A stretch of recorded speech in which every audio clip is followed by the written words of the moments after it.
I think I'll start this job without coffee. I'll fix his hair some back with this here universal Ford tool. Yeah.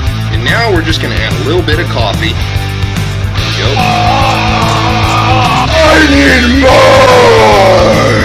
Is it gonna be a standard or metric? Standard or metric? I don't know! I'll never let go, Jack. I'll never let go. Have you lost your mind? Hi, bitch. Oh,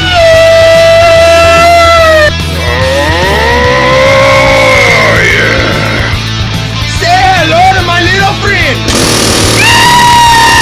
What you're looking at is state-of-the-art cutting technology!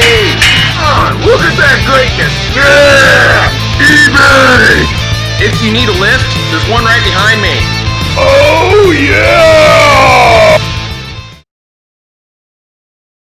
Hello today. We're going to be playing with horns. Horn installation. This is the electrical one, not the pneumatic one or your air one.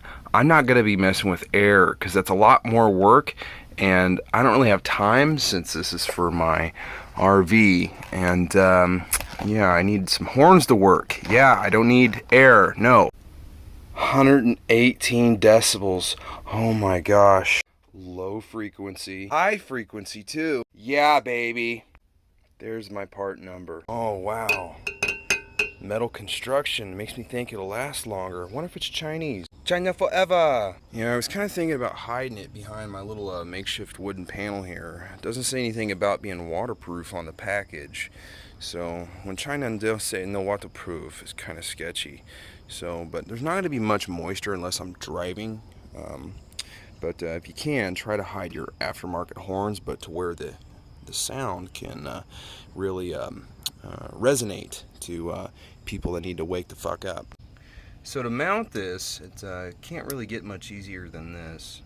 So between my two grungy ass fingers there, and that's going to be where the stud is going to be squeezed, and then this point right here between these two big washers is where the bracket will actually be pushed onto my shaft. That is right.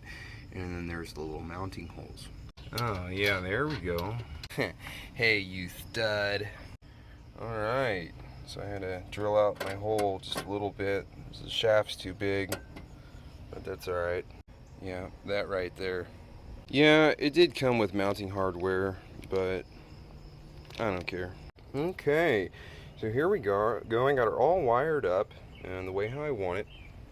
And it's really simple. There's just two wires. Now on some makes and models, they just have the one wire. My black wire for this getup, this is a 94 Chevrolet, but all horns, all vehicles use 12 volts. So that's probably why you're watching this video. But hey, the black is my ground, and yeah, I could have not used it, but I chose to go ahead and use the ground that's provided. That'll give me two nice grounds, because over time it'll create a little bit of resistance, and well, resistance causes problems.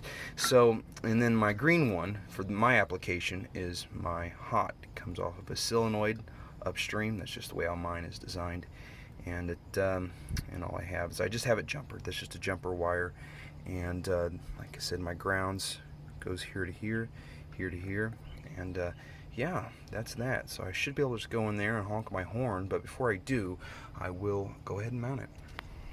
Well, I hope the way how I mounted them, it doesn't affect my fuel mileage at all. Yeah, I doubt it.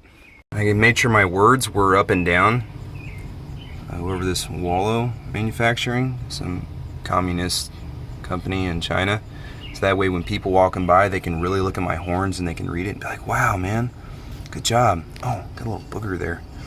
Oh, I laid it down on my wet paint. Son of a...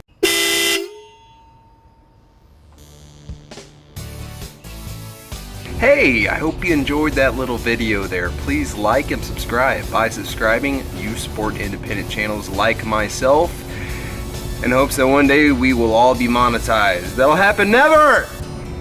Like, before I delete it all, and you'll be in a world of shit. Have a nice day.